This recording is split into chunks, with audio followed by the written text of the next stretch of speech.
What's going on, Sooner Nation? Coaches are on the road. They're throwing out offers here in the 2026 and 2027 cycles.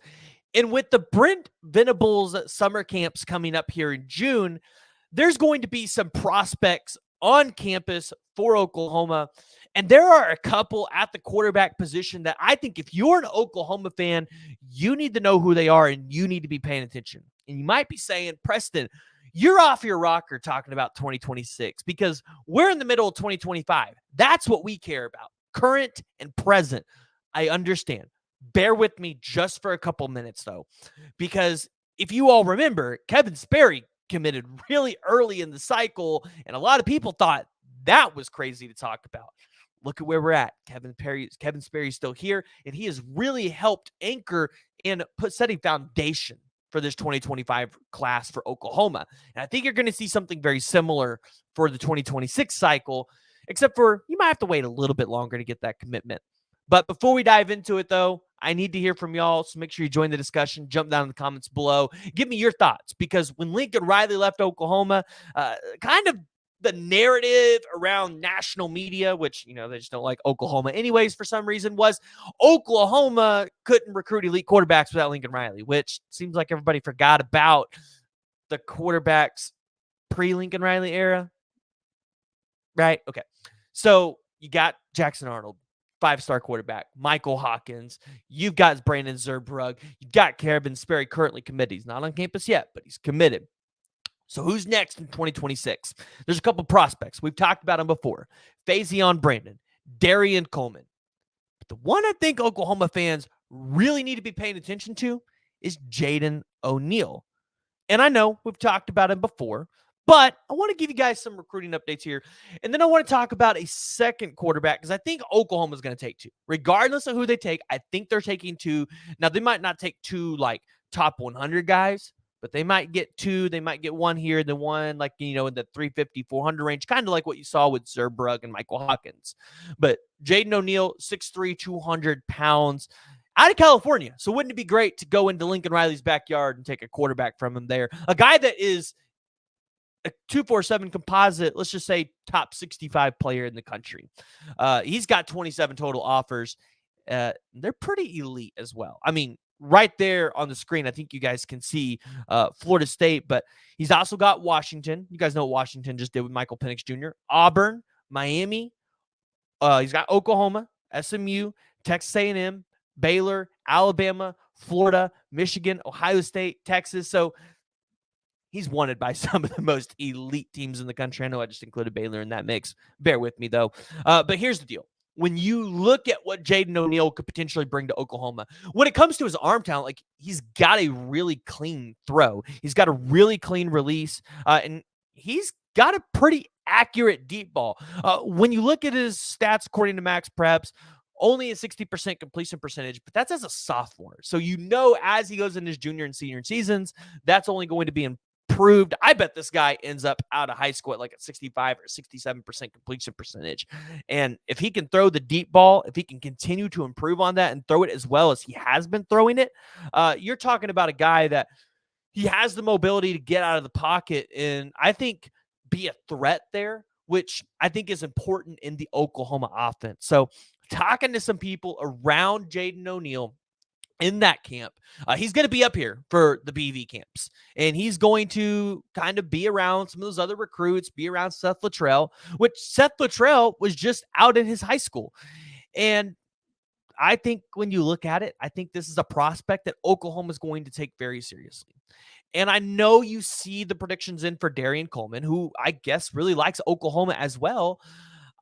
For Oklahoma, I think they're going to probably sit back a little bit and they're going to see which recruit wants to take Oklahoma the most seriously. And I think they know what quarterback they want more. And I think what they're going to do is one guy might want to commit a little earlier.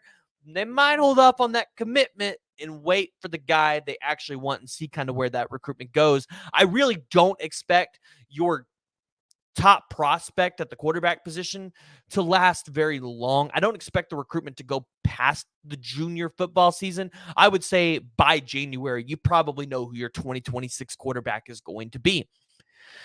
And looking at Jaden O'Neal, who are some other prospects that could potentially fill in right alongside him in this 2026 class? Because again, I think you take two, but I think you do it purely for depth purposes because you don't want to end up in another position like you did in 2022 OU versus Texas, where one guy's sick, one guy's got an infection, one guy's hurt, and you're having to start a tight end you didn't start him, but you have to play a tight end at quarterback position out of the Wildcat. I don't think you want to end up in that position anymore. So two is on the table for Oklahoma. And Oklahoma hasn't thrown out a ton of offers here in the 2026 class at quarterback, but there are a couple guys that I think are interesting. And the first one is Legend Bay out of Mesquite, Texas, and Horn High School. He is teammates with Lamont Rogers. And I would believe if you got Lamont Rogers, you're probably taking Legend Bay. And I mean, there's other elite prospects out of that school too, like Markel Ford. So I don't think this is off the table and out of the question. Now, how much production will the second string quarterback get or the second take for Oklahoma get in this class? I have no idea. That's something that you're going to find that out down the road. But I think you take another guy because you need numbers in that room. And you've already seen General Booty transfer out. You're going to have some natural attrition there with guys that think they can play or think they have playing time and they can go get it elsewhere. They will leave. So you need to continue to stack that young talent in that room to make sure you always have the numbers. Faison Brandon, listen, if you're an Oklahoma fan, I don't know if this is one you can really say Oklahoma is going to potentially be in anymore.